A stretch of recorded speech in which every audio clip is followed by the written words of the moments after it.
Alors, le titre de notre causerie n'est pas tant la souffrance du Christ que pourquoi le Christ devait-il souffrir?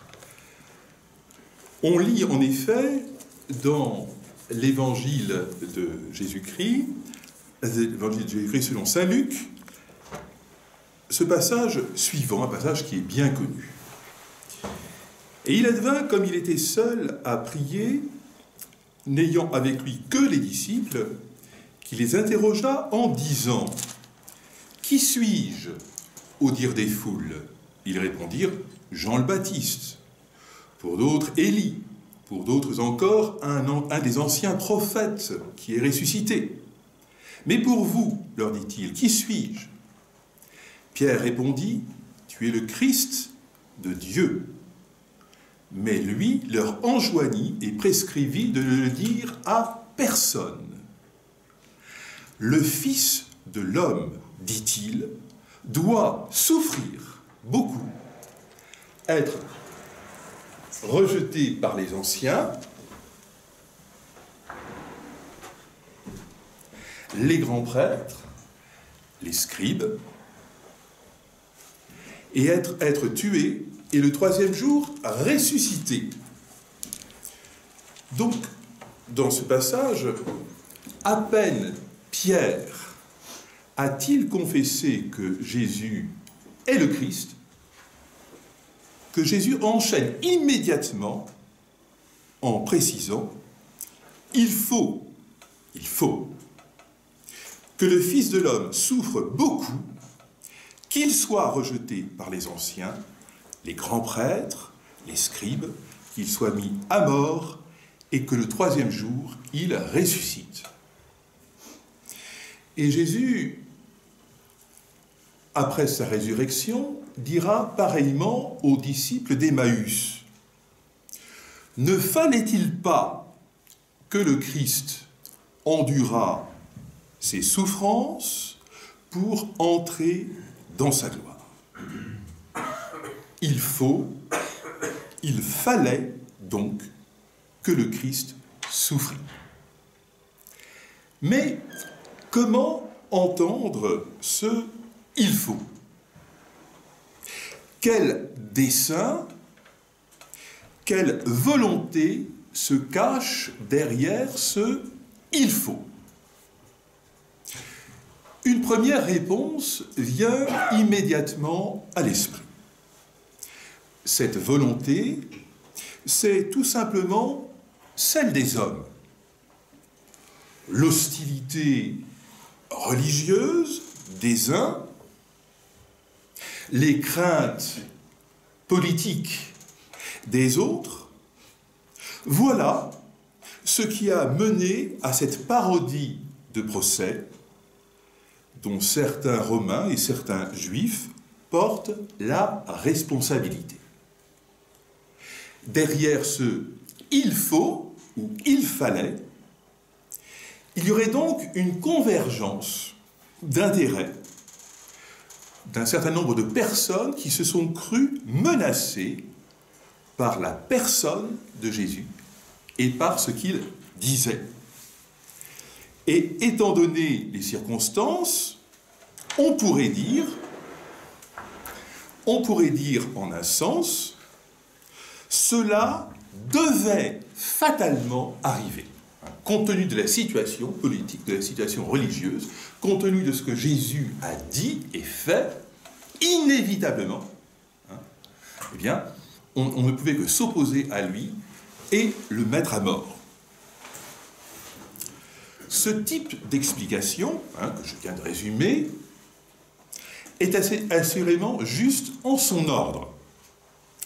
Mais les évangiles et Jésus lui-même nous orientent vers une autre interprétation plus profonde, mais aussi plus troublante. Maintenant, mon âme est troublée.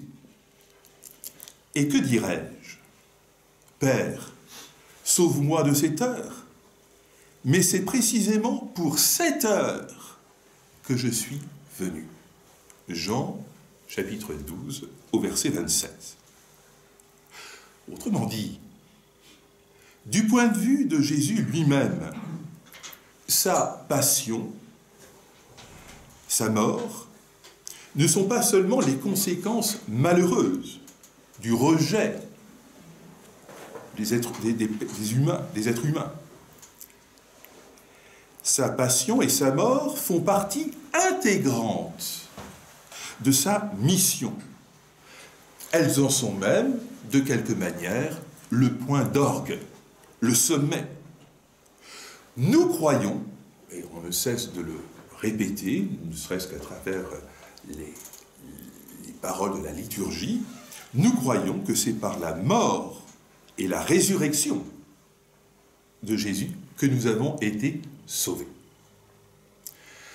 Cette heure, comme Jésus l'appelle,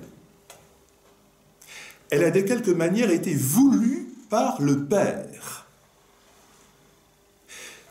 Nous avons tous en mémoire ces mots de Jésus lors de son agonie.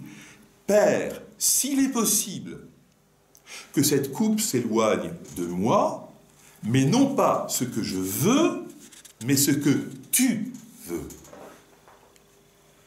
Mais alors, ne faudrait-il pas conclure cette fois que le Père serait au fond le principal instigateur de la mort atroce de Jésus?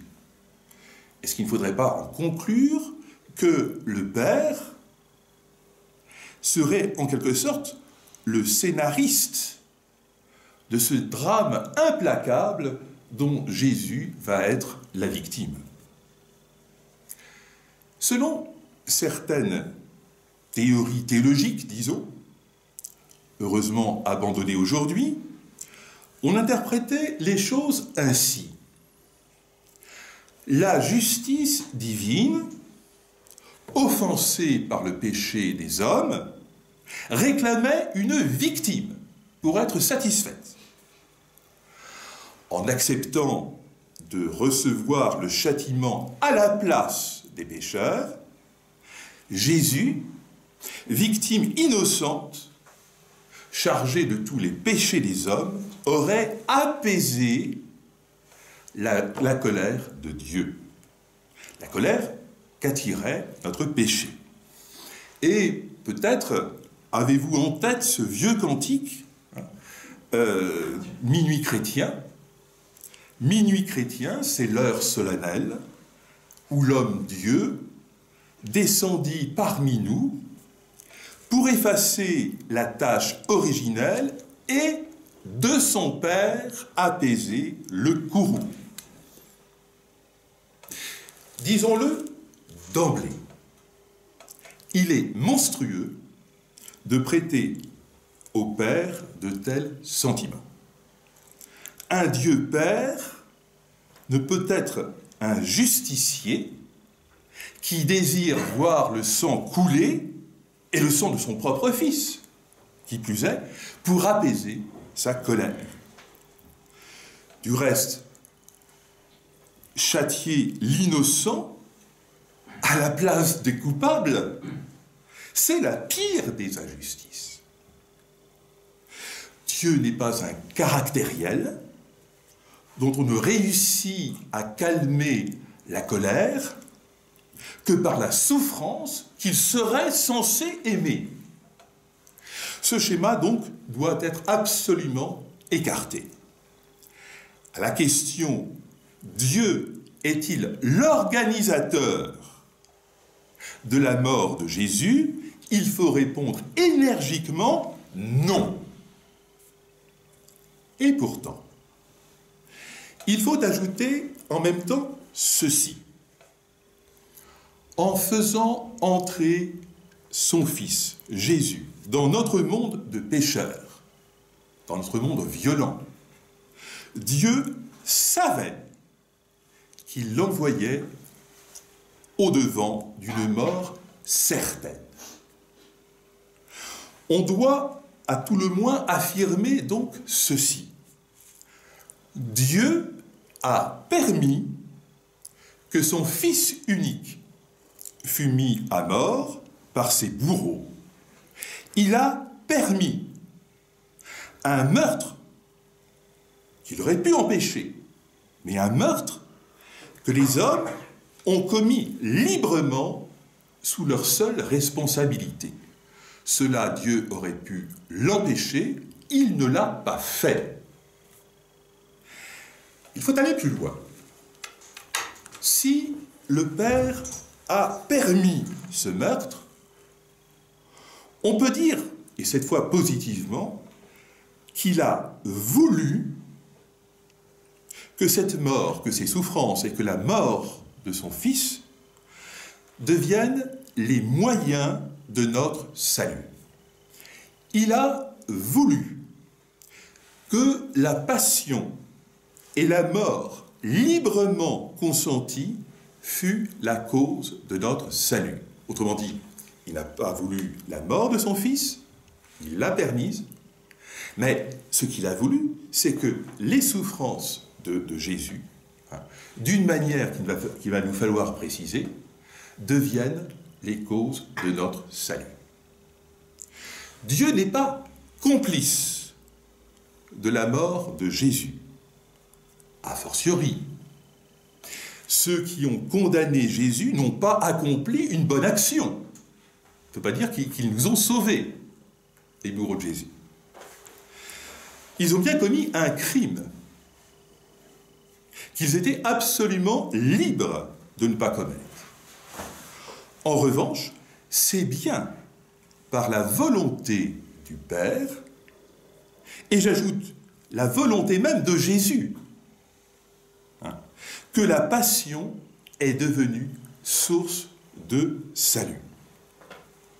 Donc, vous voyez, la même réalité, à savoir la même réalité, les souffrances de Jésus, sa mise à mort, peuvent être considérées sous deux angles. Envisagé du point de vue des meurtriers, c'est un crime, une expression de la malice, et disons même de la bêtise, de l'ignorance aussi des hommes. Mais une malice et une ignorance qui n'en étaient pas moins particulièrement féroces dans leurs effets. Ils ne savent pas ce qu'ils font, dit Jésus.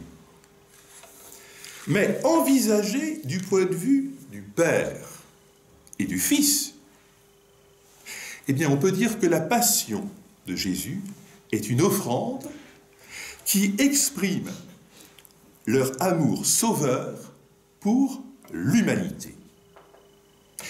Une offrande de Jésus, une offrande, du Père aux hommes. Dieu a tant aimé le monde qu'il lui a donné son propre Fils, comme on peut le lire dans Jean chapitre 3, verset 16, mais aussi une offrande de Jésus aux hommes. Ma vie, nul ne la prend, mais c'est moi qui la donne. Jean chapitre 10 au verset 18. Et c'est ici précisément que se situe notre question. Pourquoi Dieu a voulu nous sauver de cette manière-là? Autrement dit, à travers les souffrances atroces d'un crucifié. Et on sait à quel point la crucifixion est un supplice particulièrement abominable. Et tout d'abord, c'est la première question, elle est toute simple, mais elle est immense. De quoi devions-nous être sauvés? On attribue à Paul Valéry ce propos, à propos du christianisme. Je ne vois vraiment pas de quoi j'ai à être sauvé.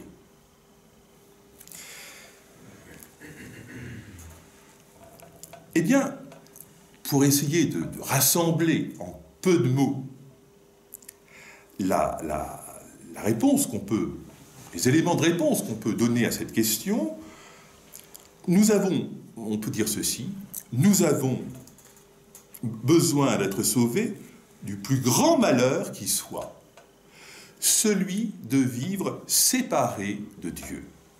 Et c'est le plus grand malheur à bien examiner. Parce que de ce malheur-là découlent tous les autres. Pourquoi l'homme peut être si dur avec ses semblables? Eh bien, c'est parce que l'homme aspire, a besoin d'être aimé absolument. C'est aussi parce que l'homme a besoin, éprouve le besoin vital de savoir qu'on s'occupe vraiment de lui, qu'il a du prix. Et dans la mesure où l'homme a le sentiment que nul ne répond à ce besoin, à cette aspiration fondamentale, l'homme devient inquiet, et alors, eh bien, dans la mesure où personne ne s'occupe vraiment de lui, il en vient à vivre en parfait égoïste. Et l'égoïsme, eh bien, est à la source de toutes nos actions mauvaises, hein, de tous nos péchés. Donc, nous avons besoin d'être sauvés du plus grand malheur qui soit, celui de vivre séparé de Dieu. Nous avons besoin, autrement dit, d'être sauvés de ce qu'on appelle le péché, qui nous empêche de vivre dans la communion avec Dieu. Vivre en communion avec Dieu. C'est ce pourquoi nous avons été créés. Mais nous le savons, cette communion avec Dieu, eh bien, elle a été brisée. C'est ce que, à sa manière, le récit de la Genèse, de la chute d'Adam, exprime. De là, donc, du fait de cette rupture avec Dieu, de là vient tout notre malheur, car on ne peut vivre heureux loin de Dieu. Loin de celui qui est la source de la vie, on ne peut mener qu'une existence diminuée qui conduit à la mort. Et de cette existence diminuée et marquée par la douleur, justement, résulteront notamment la violence qui marque les rapports humains. Notre question est donc la suivante. Pourquoi Dieu a décidé de nous rétablir dans son amitié par le moyen de la mort et en amont par les souffrances de Jésus-Christ? Et ici, je voudrais faire deux observations préliminaires. Première observation. Dieu n'a pas besoin de la passion du Christ pour nous sauver. Il aurait pu nous sauver autrement.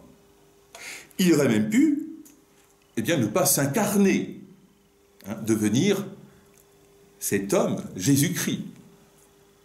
Il aurait pu, par exemple, nous envoyer directement ses secours, ou transformer de loin, comme cela, notre cœur, sans passer par Jésus-Christ. Aucune nécessité, même morale, ne s'imposait à Dieu en ce domaine. Il est donc faux de prétendre, je reviens à ce que je disais tout à l'heure, que la justice de Dieu exigeait les souffrances du Christ. En réalité, lorsqu'on parle de la justice de Dieu, nous devrions nous défaire d'un certain nombre d'idées. Dieu n'est pas juste en ce il n'est pas juste d'abord en ce qu'il rétribue, en accordant une récompense à ceux qui agissent bien et en punissant les pécheurs. Il y a sans doute cet aspect-là dans la justice de Dieu, mais ce n'est pas ça le fond de la justice de Dieu.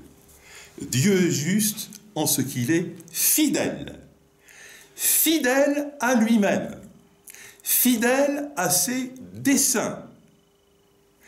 Et Dieu a créé l'homme pour le rendre heureux auprès de lui, et il est juste. Dieu est juste en ceci qu'il va déployer tous les moyens nécessaires pour réaliser son dessein, à savoir, eh bien, conduire l'homme à jouir avec lui du bonheur de la vie éternelle. Autrement dit, Dieu n'est jamais plus fidèle que lorsqu'il fait miséricorde. Ça vous paraît un paradoxe, mais ce n'en est pas un. Bien souvent, dans l'Ancien Testament, Dieu, d'abord, le Dieu de l'Ancien Testament est un Dieu des promesses. Il promet. Il promet à Abraham une terre. Il promet la libération des Hébreux, prisonniers en Égypte. Et puis, il promet aussi eh bien, ce changement de cœur, notamment à travers les oracles des prophètes. De sorte que, lorsque Dieu fait miséricorde, eh bien, il réalise cette promesse. Voyez ? Il réalise cette promesse. En quelque sorte, Dieu prend des engagements à l'égard de l'homme. L'engagement de venir à leur aide. Et si l'homme se montre infidèle, eh bien Dieu tient malgré tout ses engagements. Autrement dit, il est juste. Et il est juste de la seule manière qui reste disponible, à savoir de faire miséricorde aux pécheurs que nous sommes. Est-ce que vous voyez ?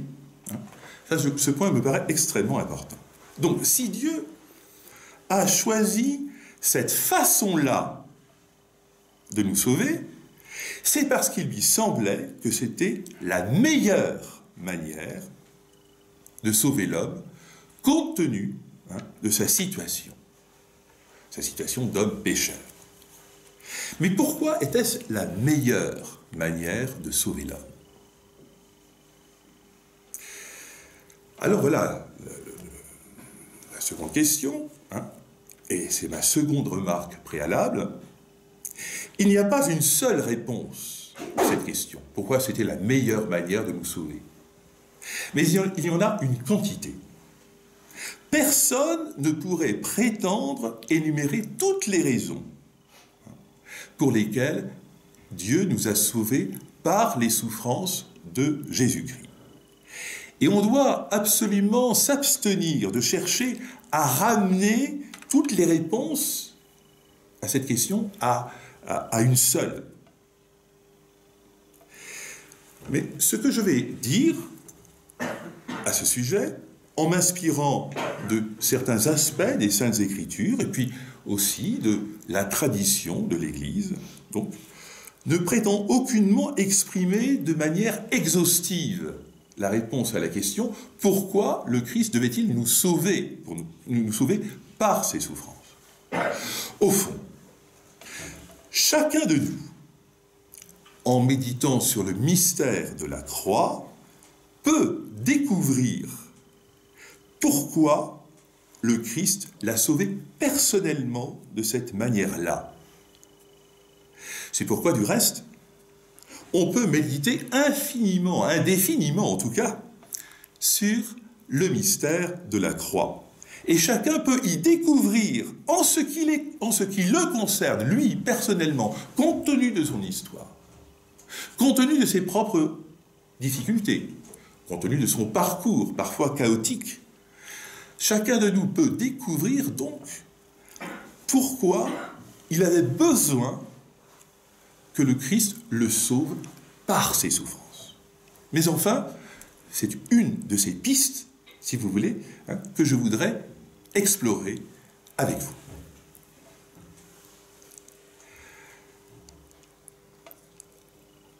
Je remarquerai d'abord ceci.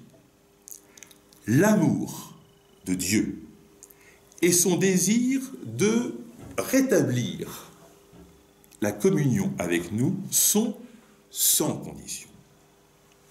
Dieu n'a pas attendu que nous soyons dignes d'être réconciliés avec lui pour nous offrir son pardon.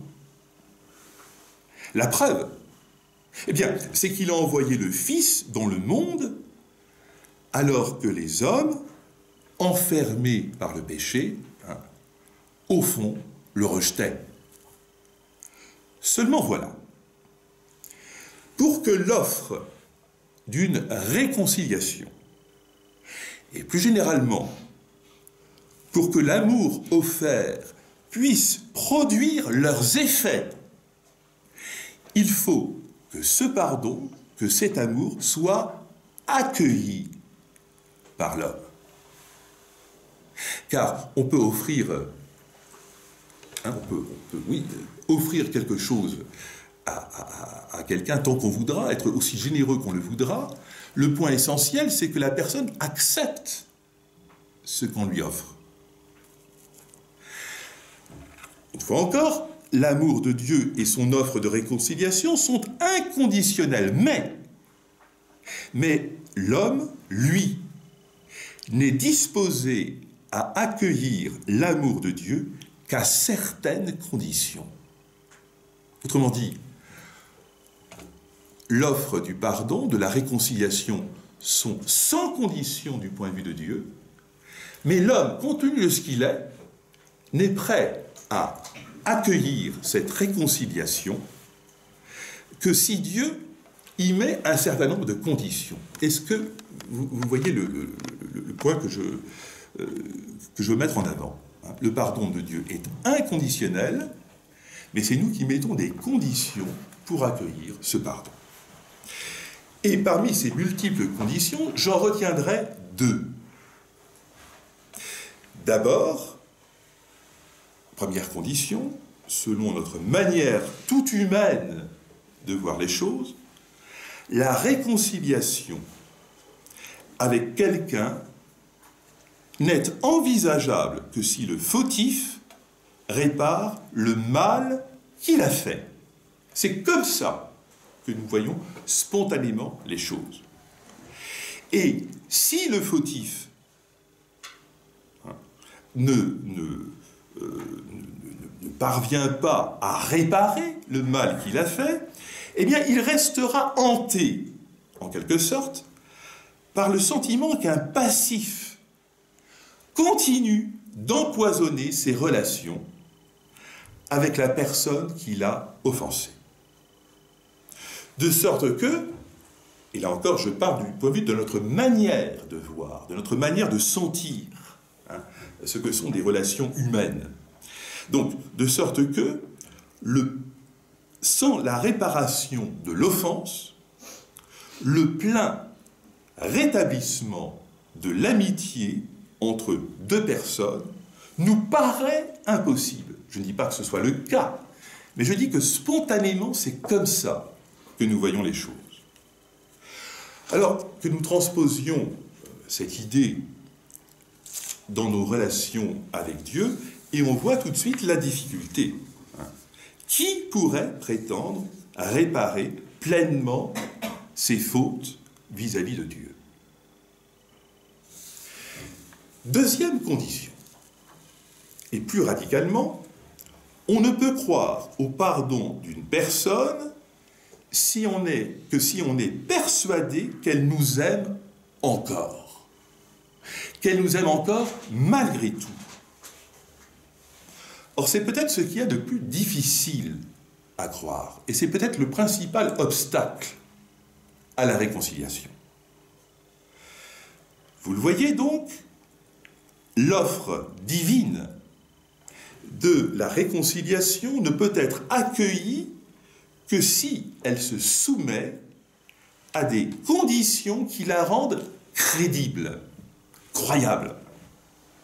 Autrement dit encore, pour être cru, l'amour divin doit parler le langage que l'homme comprend. Le langage humain. Un langage susceptible d'être compris par l'homme, faute de quoi il ne croira pas à ce pardon, et donc ne l'accueillera pas.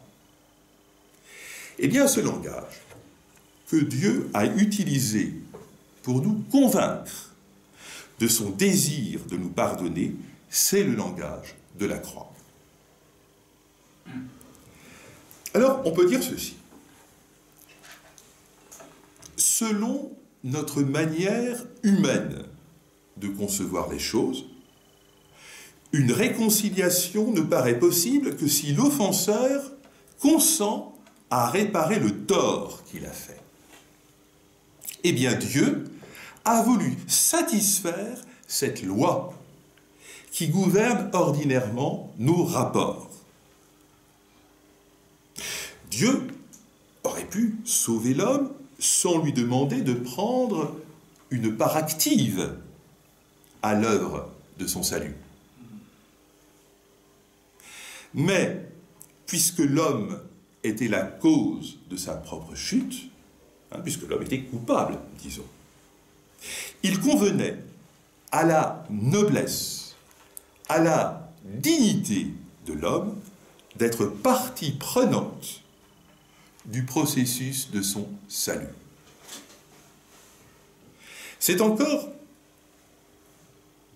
une sorte de nécessité intérieure que l'homme ressent spontanément. Et pour illustrer cette idée, que j'énonce en termes, je le reconnais, un peu abstraits, référons-nous tout simplement à l'expérience humaine de la réconciliation, telle qu'elle peut intervenir, par exemple, entre des amis, entre des personnes d'une même famille, ou peut-être même à la réconciliation qui peut intervenir entre des époux. Alors supposons qu'un époux ait gravement blessé sa femme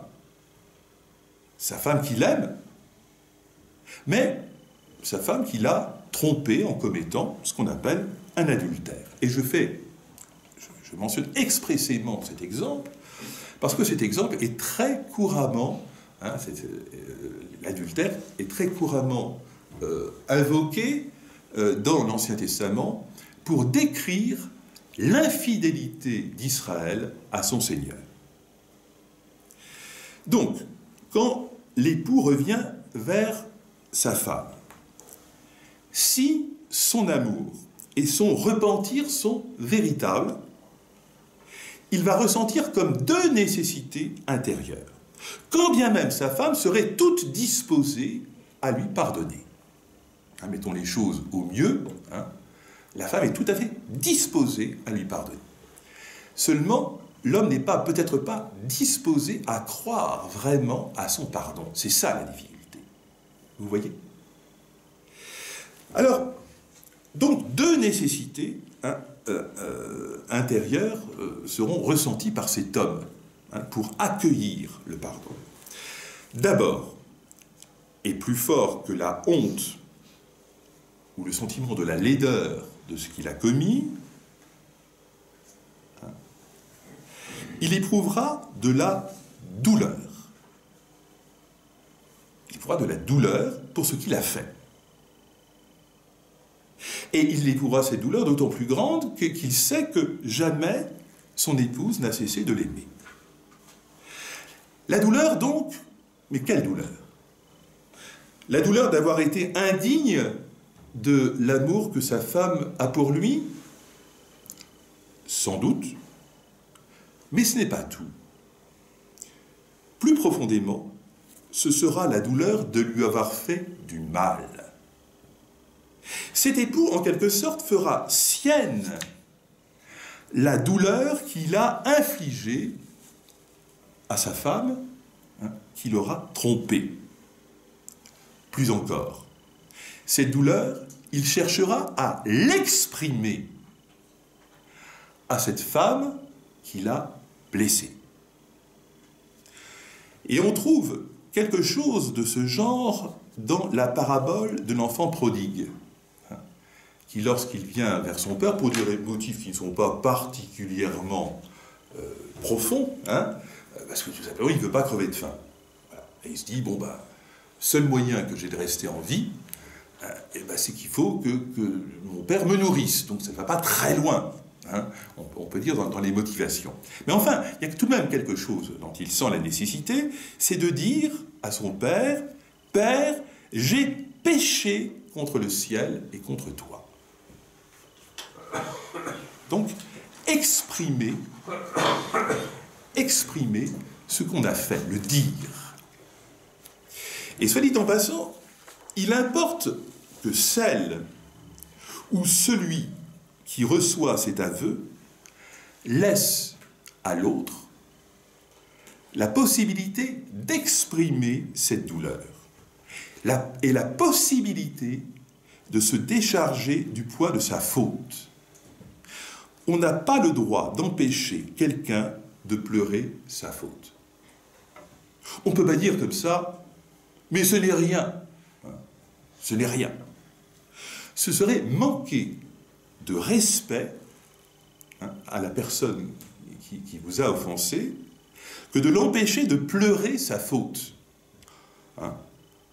Ce serait manquer de respect parce que celui qui a trahi sait bien que ce n'était pas rien ce qu'il a commis. Il sait bien que c'est quelque chose de grave. Et si l'autre en face lui dit « ben non, c'est rien du tout », ou « ça n'a jamais existé », eh bien, il aura le sentiment, comment dire, de ne pas être considéré dans sa valeur. Et fait partie de notre dignité le fait qu'on est cause, qu'on peut être malheureusement cause d'actes très mauvais. Prenons un exemple très célèbre. L'épisode de la femme du boulanger. Vous vous souvenez? Le mari trompé accueille le retour de son épouse comme si elle n'avait rien fait. Comme si rien ne s'était passé, du moins dans un premier temps. Et il ne veut pas entendre sa femme décharger sa douleur. Il le refuse. Une certaine douleur est nécessaire pour rompre avec la faute. Et dans le sacrement de réconciliation, c'est ce qu'on appelle d'ailleurs la contrition. Bref, le boulanger ne permet pas, du moins dans un premier temps, à cette femme d'exprimer sa tristesse, sa profonde tristesse. Mais vous savez qu'il va se rattraper sur la fameuse pomponnette, sur lequel il va pouvoir décharger son agressivité et bien montrer que ce dont il a souffert était vraiment terrible. Mais vous voyez, ce qui rend ce passage de la pièce de Pagnol particulièrement intense, c'est que dans un premier temps, l'époux ne veut pas entendre l'aveu, et surtout ne veut pas entendre l'expression de la souffrance de cette femme. Sans doute parce que ça le ferait souffrir trop. Donc, voilà le premier aspect. Et puis, donc, permettre, une fois encore, à celui qui vous a offensé, la possibilité d'exprimer sa douleur. Ensuite, et c'est le second aspect, dans la mesure où il le pourra, celui qui a offensé quelqu'un tentera de faire ce qui est en son pouvoir pour réparer le mal qu'il a fait. Par exemple, celui qui a calomnié quelqu'un cherchera à rétablir la vérité. Ou encore, celui que son égoïsme a conduit à léser gravement autrui va s'efforcer de faire preuve désormais de générosité. Songez par exemple à Zachée.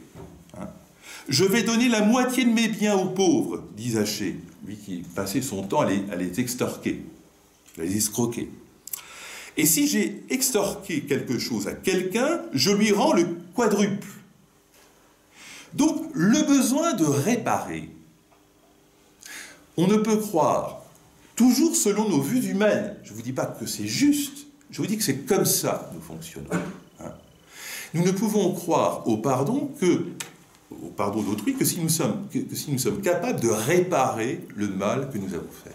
Sinon, on restera toujours hanté par la culpabilité, qui nous empêchera d'accueillir pleinement le pardon. Donc, on manifestera d'autant plus son affection par des actes qui coûtent, qu'on a le désir de ne plus se conduire comme auparavant. On essaie de faire son possible pour réparer le mal qu'on a fait, et donc, pour mériter, en quelque sorte, ce pardon, que pourtant, je reprends l'exemple de l'adultère, que pourtant la femme est prête à accorder. Elle ne conditionne pas le pardon à la réparation. Mais c'est le coupable qui sent la nécessité de réparer quelque chose. Vous sentez ? Ce n'est pas non plus pour gagner l'affection de l'autre qu'on a blessé qu'on va chercher à réparer. Puisque, j'ai pris en tout cas l'exemple du cas où l'épouse est prête aime déjà suffisamment pour pardonner. Donc on ne cherche pas à réparer pour gagner l'affection. Et a fortiori, on ne cherche pas à réparer par orgueil, en disant, ben voilà, c'est par moi-même que je vais devenir à nouveau digne d'être aimé. Mais j'allais dire, c'est par souci de notre dignité de personne responsable, par la générosité de l'amour, eh bien, qu'on éprouve ce besoin de réparer. C'est animé du sentiment qu'on doit en justice quelque chose à celui qui nous a offensés. En justice. L'autre ne réclame rien, sans doute. Mais c'est notre amour à nous, notre attachement pour la personne qu'on a offensée, qui réclame cela.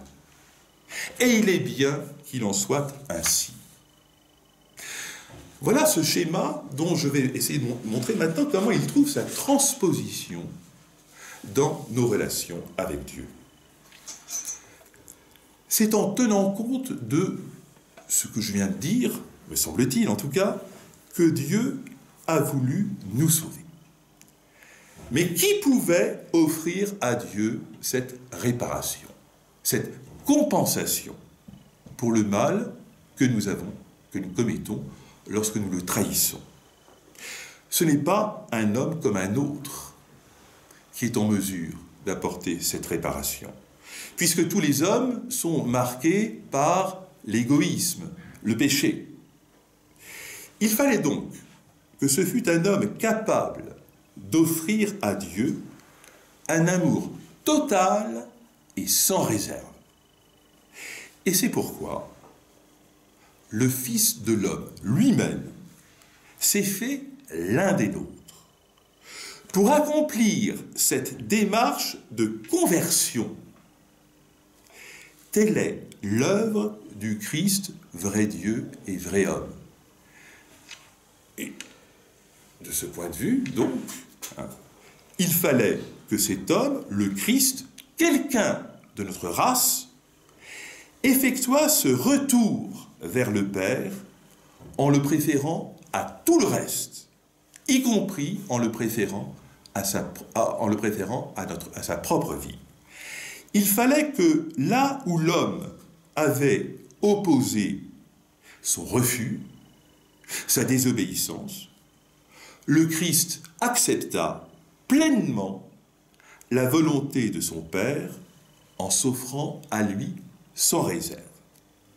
Il fallait surtout que là où l'homme est le plus tenté par la révolte, la haine, et c'est particulièrement le cas lorsqu'on souffre injustement, eh bien là, le Christ offrit, malgré tout, son amour confiant. Et c'est ainsi qu'on peut apporter une première réponse à la question des souffrances du Christ. Alors, je vais essayer de reprendre maintenant les différents éléments que nous avons posés. Redisons-le. toutes les souffrances endurées par le Christ n'ont pas été positivement voulues par le Père. En elle-même, la souffrance, c'est un mal. Et en l'occurrence, c'est un mal particulièrement grave, si vous voulez, particulièrement aggravé, hein, par toute la malice de l'homme qui frappe le seul être parfaitement innocent. De soi, la souffrance est laide. Elle défigure, elle fait peur. Et l'Écriture ne le cache pas. Dans ces oracles d'Isaïe sur le serviteur souffrant, on lit ceci: « Les multitudes avaient été saisies d'épouvante à sa vue, car il n'avait plus figure humaine et son apparence n'était plus celle d'un homme. » Isaïe 52, verset 14. Mais toutes ces souffrances, qui en elles-mêmes n'ont aucune valeur, n'ont aucune signification, le Christ les a assumées et transfigurées dans son amour. Dans le Christ, elle signifie désormais que la douleur que l'homme devrait éprouver face au péché qui blesse l'amour de Dieu, hein, eh bien, que cette douleur, il la prend sur lui-même. Toute conversion suppose forcément quelque chose de douloureux. Lorsqu'on se convertit, lorsqu'on a fait quelque chose qui ne convenait pas, hein, et qu'on cherche à revenir, eh bien, cela suppose qu'on se déprenne de ce qui nous avait attachés, de ce mal qu'on avait aimé de quelque manière, de ce qu'on avait aimé plus que Dieu. Prenons un exemple, le jeune homme riche, on ne peut pas parler d'ici de péché, hein, mais ce jeune homme riche que Jésus a appelé, eh bien, à se libérer de toutes les richesses qu'il possédait, il n'a pas eu la force de s'en détacher. Il y avait là quelque chose de douloureux, se séparer de tout ce qu'on avait acquis, hein, pour suivre le Christ. Il n'a pas eu le cran de le faire. Donc, vous voyez, pour revenir vers Dieu, il faut se déprendre d'un certain nombre de choses qui nous attachent. Et s'en déprendre, eh bien, ça a quelque chose de douloureux. La conversion, donc, suppose aussi, et sans doute plus encore, la douleur d'avoir blessé, hein, celui qu'on aime. Bref, l'amour qui revient à Dieu, qui revient vers Dieu, est un amour pénitent, comme on dit. C'est-à-dire un amour marqué par la douleur. Ce n'est pas Dieu, je ne cesse de le répéter, ce n'est pas Dieu qui exige cette souffrance. Mais le Seigneur demande à celui qui revient vers lui un amour qui, en raison des attaches du pécheur bien, au mal qu'il a commis, il réclame donc un amour qui comporte forcément une certaine souffrance, un certain arrachement. Dieu n'exige pas la souffrance, hein, mais il exige un amour qui se déprenne, qui s'arrache, en quelque sorte, à cette mauvaise manière d'aimer, hein, d'où résulte la souffrance. Vous voyez, hein, il ne demande pas la souffrance, il demande l'amour, mais compte tenu du fait que nous sommes attachés, esclaves en quelque sorte, de choses mauvaises, eh bien, cet amour comportera un arrachement douloureux. Voilà, c'est le point que je voulais mettre en avant. Donc, Dieu a permis que le Christ souffrit dans la mesure où ces épreuves ont pu devenir la matière de la plus belle expression de l'amour d'un homme pour son Dieu et pour ses frères. C'est l'amour d'un saint, c'est l'amour un Dieu tout à la fois. Jésus offre à son Père cet amour total, sans limite, auquel il avait droit, mais que nous étions, nous, pécheurs, incapables de lui offrir. Jésus offre à son Père cette réparation, à travers, justement, cette réparation, à travers cet amour inconditionnel qui va jusqu'à donner sa vie. Donc Jésus offre à son Père cette réparation, ou pour employer des termes plus humains, peut-être un peu trop humains, cette consolation que toute personne qui se repent d'en avoir blessé une autre, sans la nécessité de lui présenter en justice. En quelque sorte, comme si, pour parler un langage trop humain, comme si l'attachement extrême de Jésus à son Père devait, en quelque sorte, consoler le Père de la blessure que notre péché lui a infligée. J'insiste, Dieu n'exigeait pas pour son propre compte cette réparation.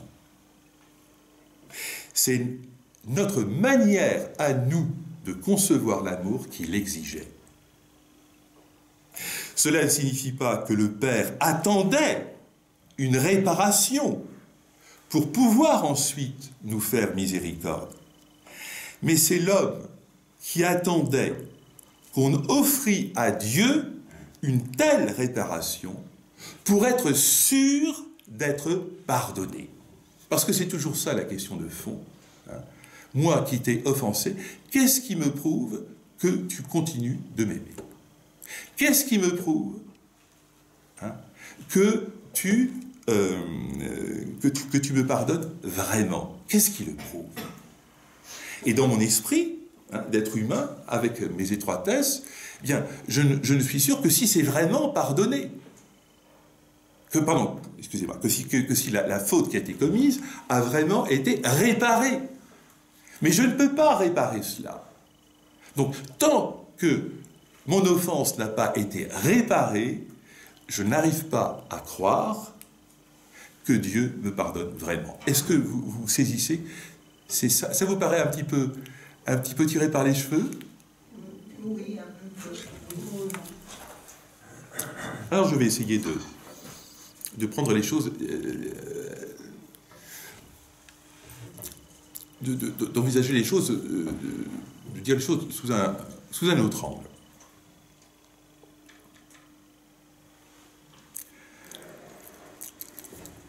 Est-ce que vous percevez d'abord l'idée, c'est ça l'idée de base, que il nous est difficile de croire au pardon d'autrui? Ça, c'est vrai. Bon. Est-ce que... ça, c'est le premier point. Pour croire à son pardon, qu'est-ce qui s'y oppose le plus? Qu'est-ce qui s'y oppose le plus à cette croyance dans le pardon d'autrui?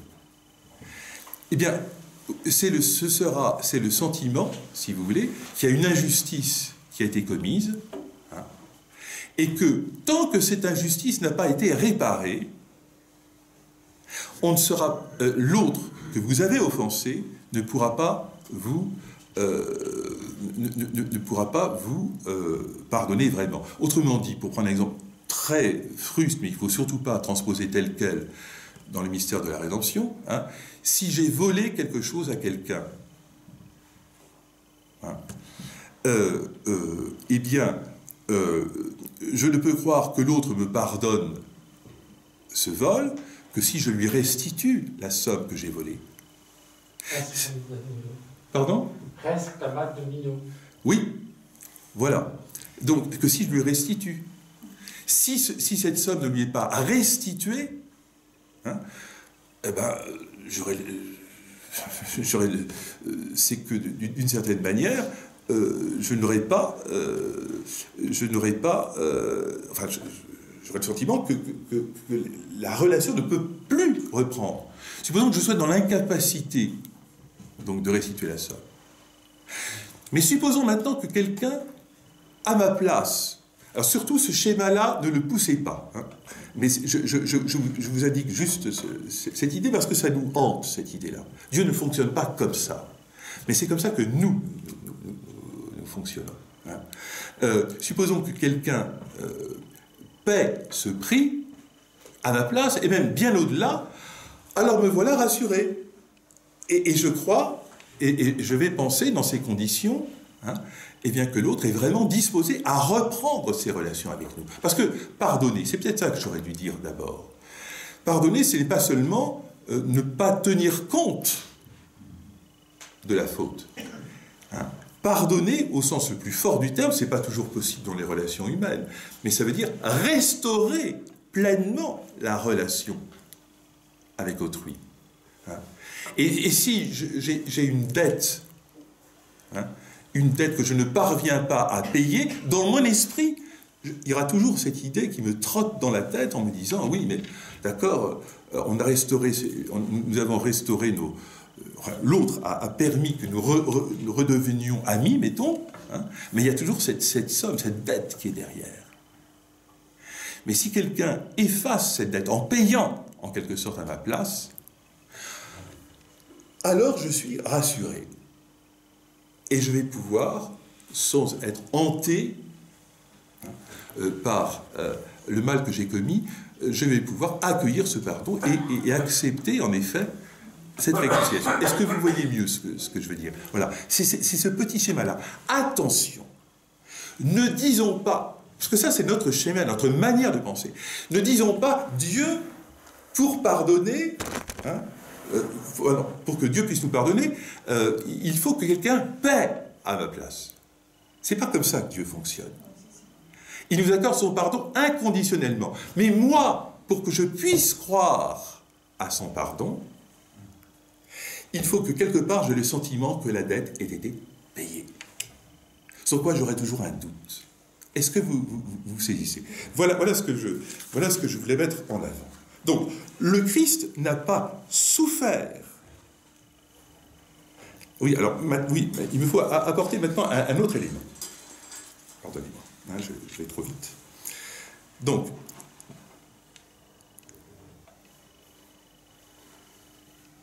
Dieu n'exigeait pas, donc, pour son propre compte, une telle réparation. C'est notre amour qui l'exigeait. Vous voyez un petit peu ?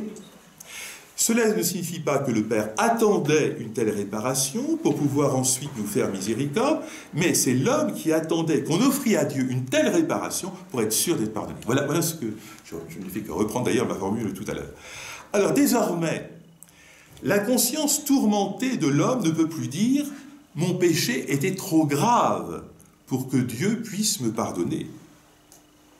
Car il sait que le mérite de l'offrande présentée par le Christ va infiniment au-delà de sa faute. Sa dette est acquittée bien au-delà de ce que la justice pouvait réclamer. Et le curé d'Ars disait à ce propos, « Nos fautes sont des grains de sable à côté de la grande montagne des miséricordes de Dieu. » Alors maintenant, ce que je cherche à mettre en avant, c'est ceci. Le Christ n'a pas souffert ni mérité notre salut à notre place, mais il a mérité en notre nom. Ou plus exactement, dans l'humanité du Christ, tout le genre humain était mystérieusement inclus. Car Dieu a constitué Jésus tête de l'humanité. Pour prendre une comparaison physique qui me semble éclairante, de la même façon que la moindre impulsion qui me permet de bouger mes mains, mes bras, de me déplacer, procède de ma tête, de mon cerveau, hein, du centre de mon système nerveux, et bien pareillement, tout ce que le Christ, tête de l'humanité, offre à Dieu, hein, eh bien, le corps tout entier, c'est-à-dire nous qui sommes unis au Christ, nous pouvons considérer que c'est nous-mêmes qui le réalisons en lui. Dans le Christ, c'est toute l'humanité qui offre son amour à Dieu pour compenser sa faute. Tous les hommes, en effet, avec le Christ, forment une seule personne mystique. Dieu voit en chacun de nous le Christ. Et en considérant le Christ, Dieu voit chacun de nous. Quand il regarde le Christ, il nous voit. Et quand il nous voit, il regarde le Christ. De sorte que, dans le Christ, c'est mystérieusement toute l'humanité qui se convertit vers le Père. Ce que fait la tête, d'une certaine manière, c'est nous qui sommes unis à lui qui en bénéficions. De la même façon que le moindre mouvement de mes bras est déjà un mouvement qui se réalise au niveau de mon cerveau. Tout homme est ainsi virtuellement sauvé dans le Christ. Mais pour être effectivement sauvé par le Christ, il reste à chacun la tâche d'adhérer librement, personnellement, au Christ par la foi, en croyant que vraiment le Christ est le Fils de Dieu, et en consentant ainsi à ce que le Christ a réalisé soit vraiment nôtre. Comme le dit saint Paul, le baptême nous plonge dans la mort et la résurrection du Christ. Il nous configure à lui.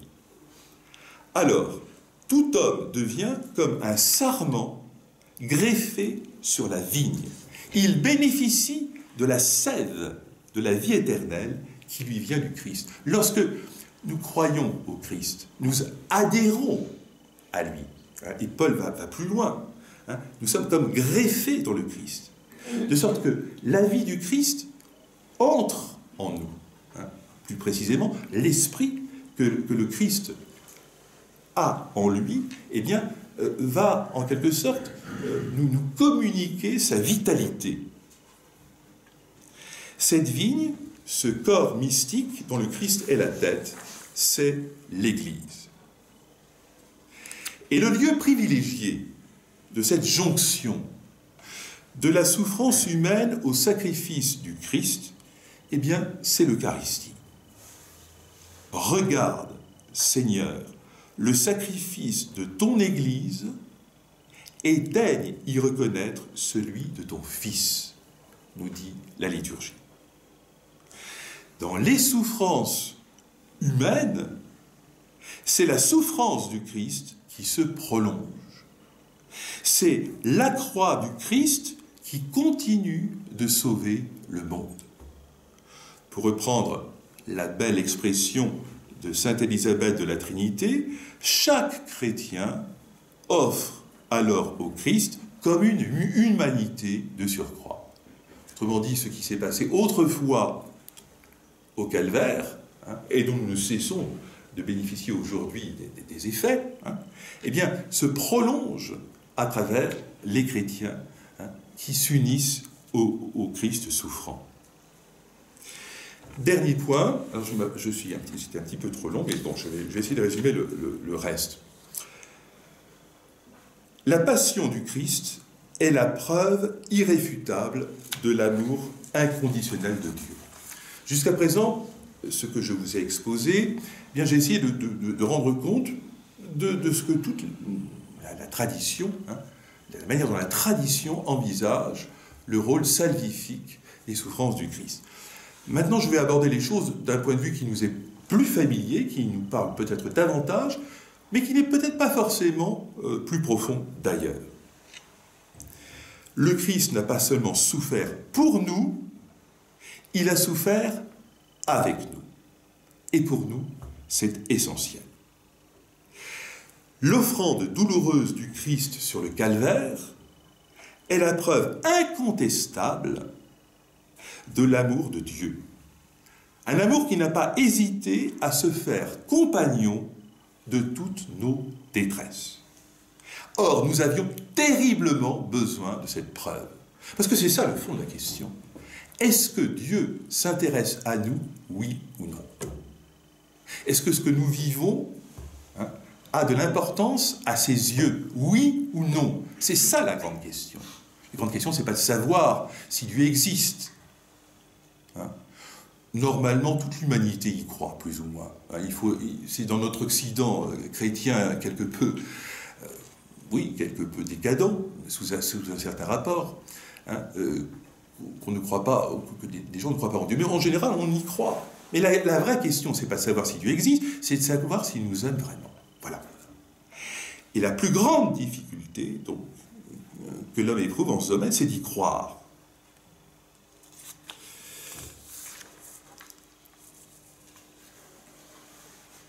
Eh bien, la passion du Christ est à la fois une protestation vigoureuse et suppliante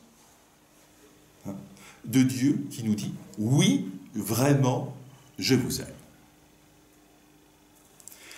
En effet, parmi les multiples raisons qui nous font douter de l'amour de Dieu, eh bien, il y a les objections suivantes. D'abord, l'amour humain, tel qu'on l'expérimente, va de pair avec le renoncement. Quand on aime quelqu'un, on renonce à quelque chose. Ça peut aller d'ailleurs jusqu'au sacrifice. L'amour qu'on a pour quelqu'un se manifeste par le don. Et ce qu'on donne à quelqu'un, on renonce à en être le propriétaire. Par exemple, le temps qu'on donne à quelqu'un, il n'est plus à nous. Il est offert. Et il n'est plus disponible pour autre chose. Donc, arrive toujours un moment où l'amour coûte, dans la mesure même où l'amour donne. Et l'objection est la suivante. Dieu, à quoi, s'il nous aime, à quoi renonce-t-il? Qu'est-ce qu'il en coûte à Dieu de nous aimer? En nous créant, par exemple, il ne s'appauvrit pas. Il ne renonce à rien. Dieu est généreux si on veut, mais cela ne lui coûte rien de nous donner. Quelqu'un qui serait capable de créer des richesses comme ça d'un coup de baguette magique, et qui vous les donnerait, vous vous diriez, bon, ben, soit, mais ça ne lui coûte rien. Ça ne prouve pas grand-chose. Eh bien, on peut dire que la passion du Christ est une réponse à cette objection.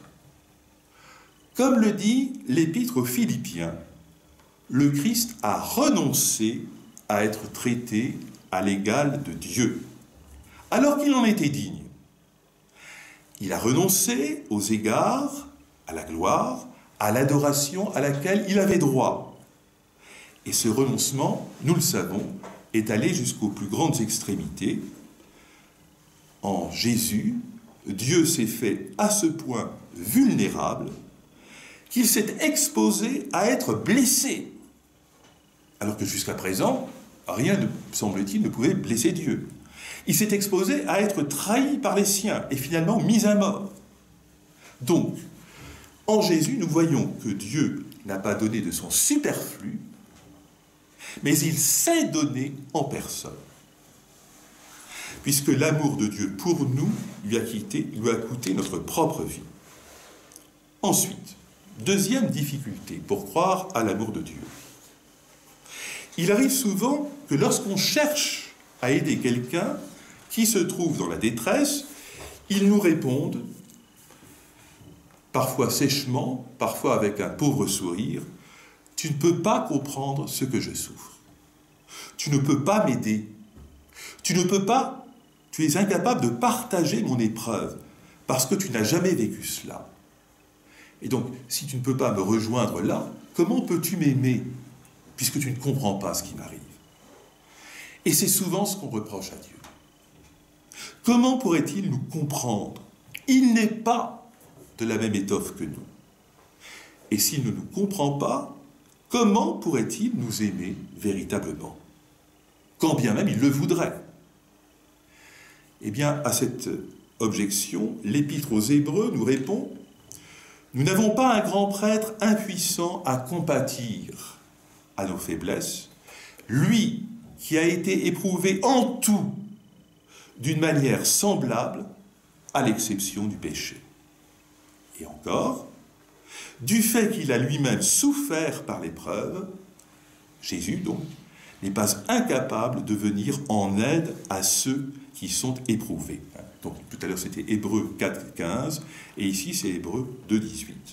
Bref, lorsque Dieu nous demande la fidélité et la constance, et ça coûte parfois d'être fidèle à Dieu, surtout au milieu des épreuves, il ne nous demande rien qui n'est lui-même éprouvé dans sa chair. Et c'est ce que dit encore l'Épître aux Hébreux, chapitre 5, versets 7 à 8. C'est lui qui, au jour de sa chair, ayant présenté avec une violente clameur et des larmes, des implorations et des supplications à celui qui pouvait le sauver de la mort, et ayant été exaucé, tout fils qu'il était, il a appris ce que c'était, il a appris de ce qu'il souffrit, ce qu'était l'obéissance. Dieu nous demande l'obéissance, mais il ne sait pas quel renoncement ça implique. Eh bien, si, il le sait en Jésus. Dernier élément, ce qui est le plus difficile à croire, eh bien, c'est le pardon de Dieu. Le pardon, vous voyez, il n'y a rien de plus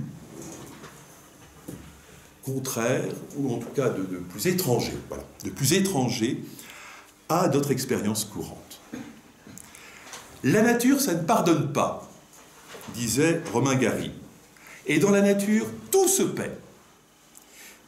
Si tu manges trop, tu attrapes une indigestion. Si, par inadvertance, tu glisses d'une falaise, tu te casses le cou. Et les hommes non plus ne font pas de cadeaux.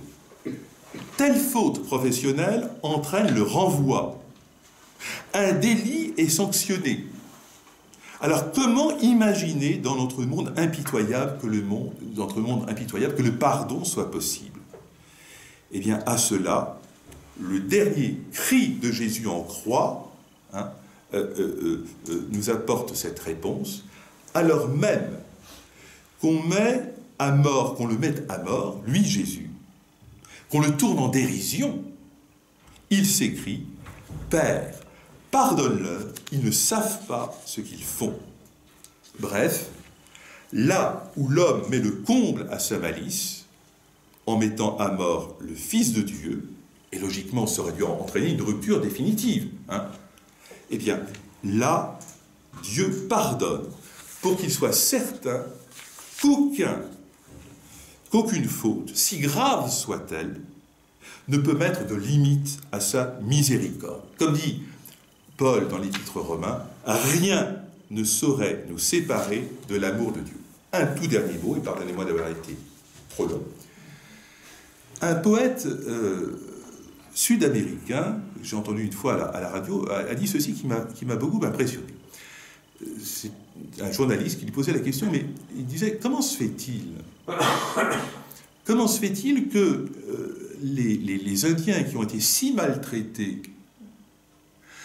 par les conquistadors, par les colons, qui ont tué quantité, qui ont cherché à les réduire en esclavage, comment se fait-il que les Indiens, aient cru à la foi de ces chrétiens? Vous imaginez, quelqu'un qui vous frappe et qui en même temps vous dit de croire à l'amour du Christ. Alors on pourrait dire, bon, tous les Espagnols n'étaient pas comme ça, il y a eu des missionnaires qui ont fait du bon travail, mais comment y croire? Alors il a répondu ceci, qui m'a beaucoup frappé.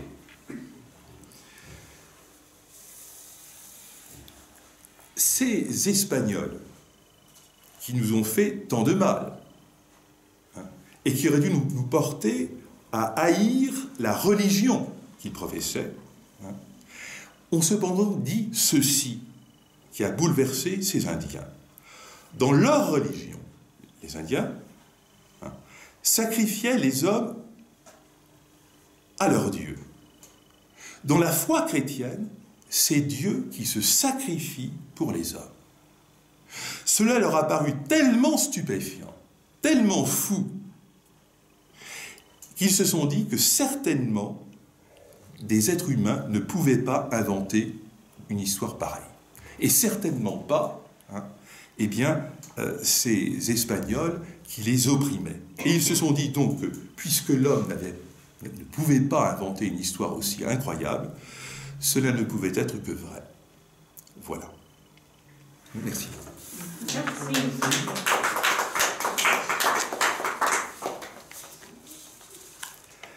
Alors, bien que nous ayons dépassé largement l'horaire, avez-vous éventuellement des questions à poser? Oui?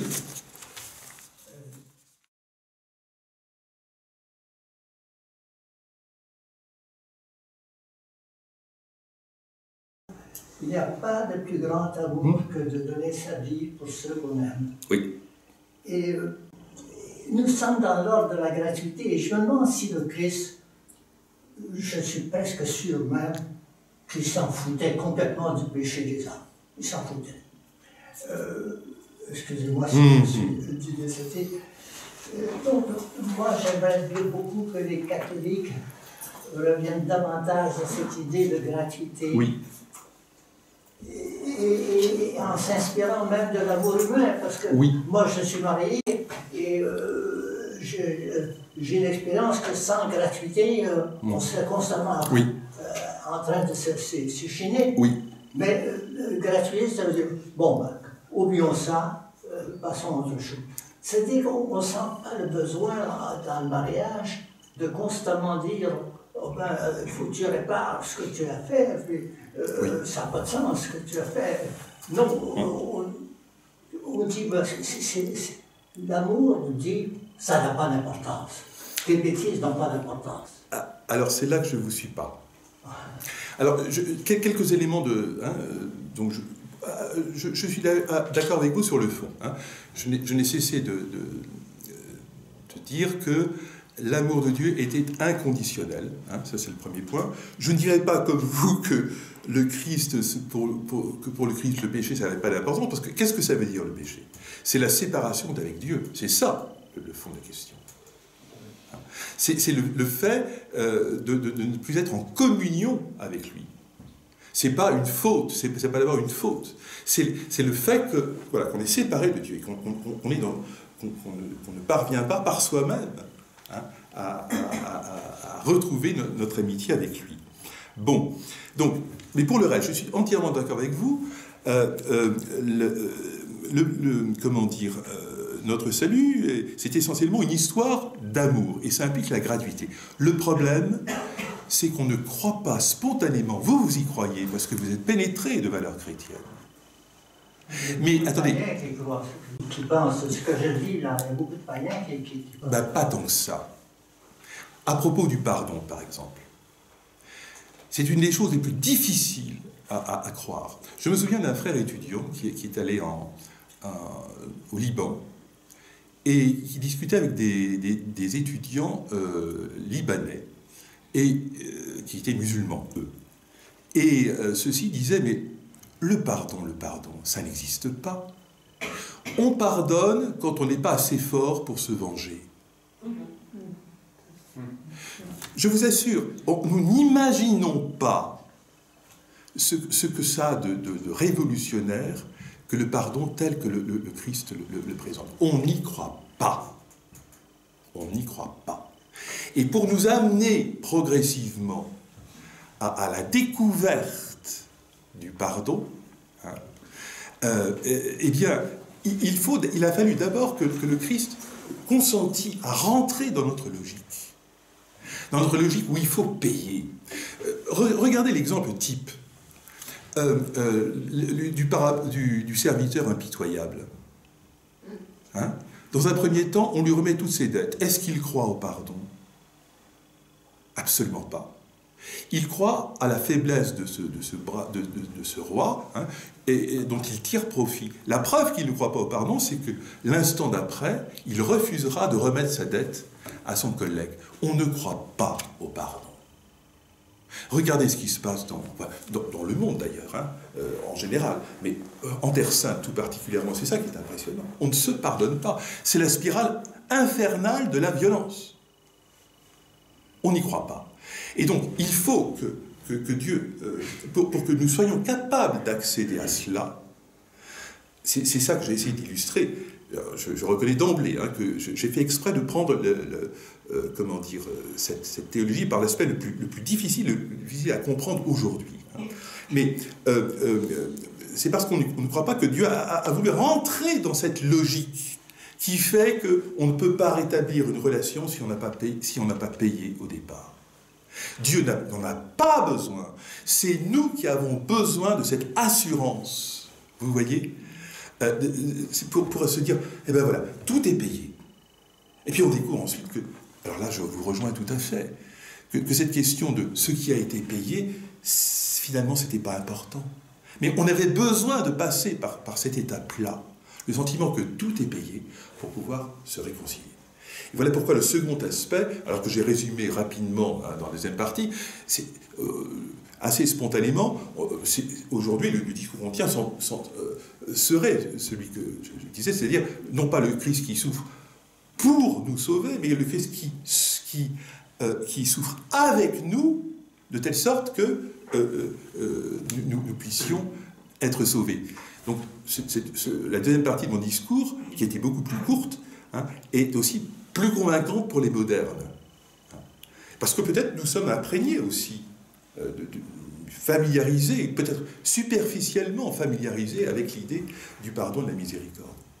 Mais j'ai fait exprès, parce que tout de même, dans les Écritures, même dans Saint Jean, il est exposé victime de propitiation pour nos péchés.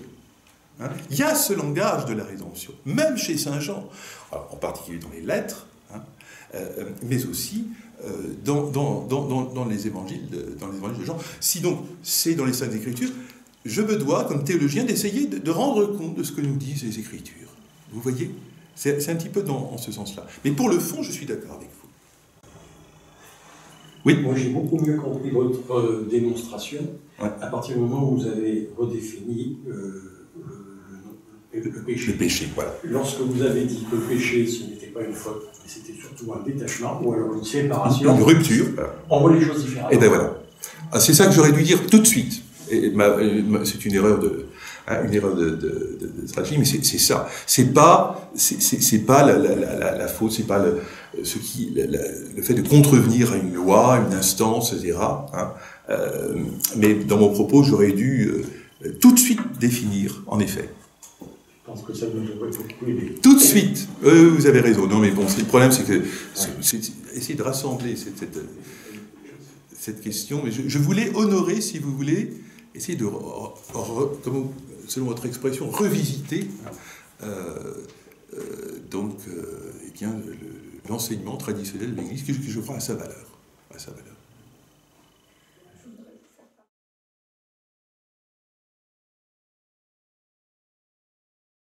Alors, vous avez saisi peut-être ce que j'ai dit, c'était pas nécessaire objectivement.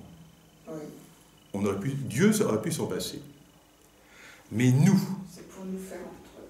Oui, mais nous, tels que nous fonctionnons, si vous voulez, hein, eh bien, je dirais que, non pas que c'était peut-être nécessaire, mais que c'était encore le meilleur moyen hein, de nous convaincre de son amour. Oui.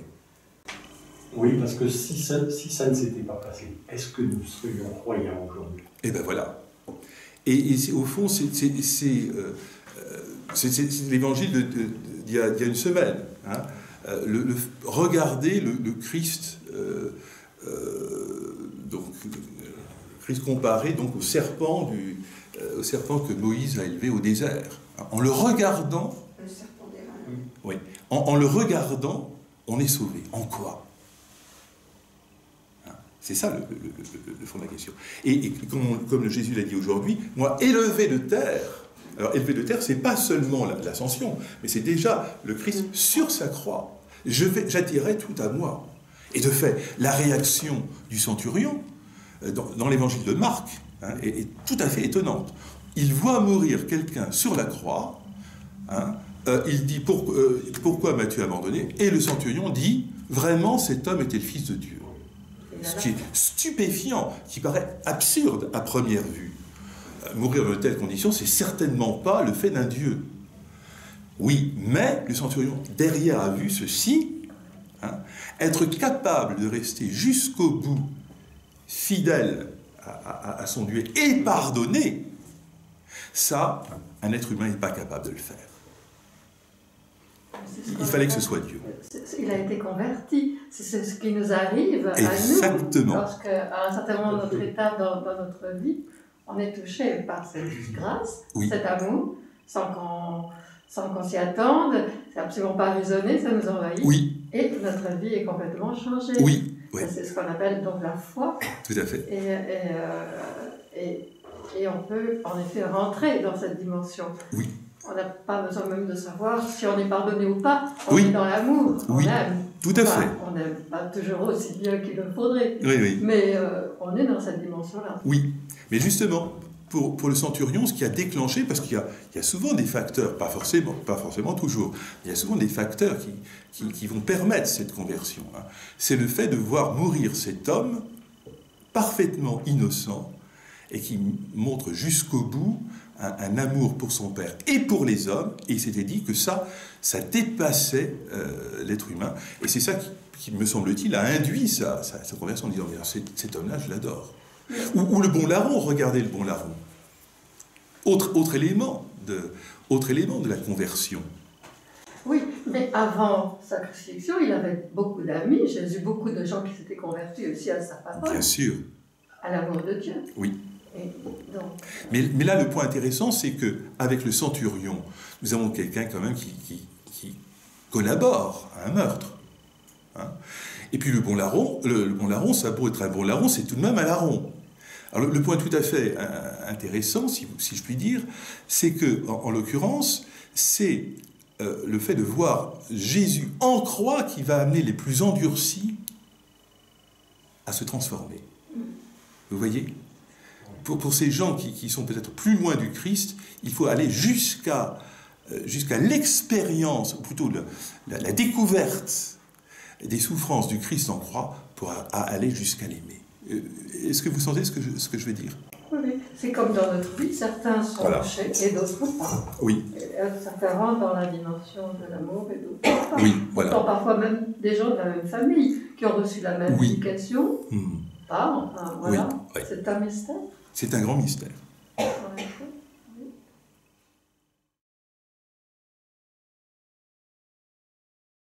Alors, il y a deux choses. Il est très difficile de pardonner, et pour cette raison, il est encore plus difficile de croire au pardon. C'est quand même...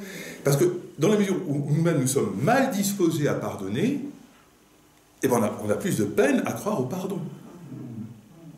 Et c'est pourquoi le serviteur impitoyable, en réalité, ne croyait pas au pardon.